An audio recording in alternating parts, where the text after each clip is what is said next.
নমস্কার। আজ একটা ঠকানোর গল্প বলছি।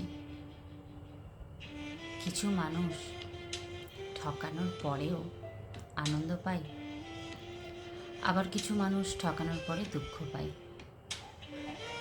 সেই গল্পটা হচ্ছে ঠকাতে আমি শিখিনি। হেরে যাওয়া সহজ, কিন্তু কাউকে ঠকানো আমার সাধ্যে নেই। কাউকে ধোঁকা দিয়ে জেতার মাঝে যে কি আনন্দ তা আমার জানা নেই। চারপাশের মানুষ যখন কৌশলে পিঠে ছুরি বসাতে ব্যস্ত,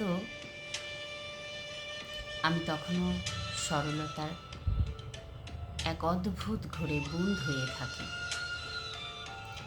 জীবনে হয়তো বহুবার ঠকেছি,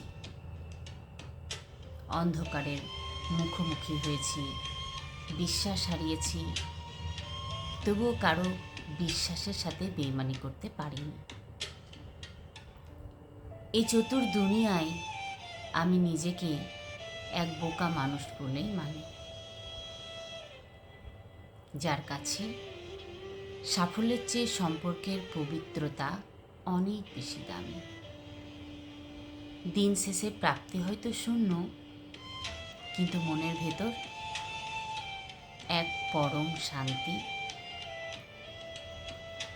আছে। আর কেউ না জানুক,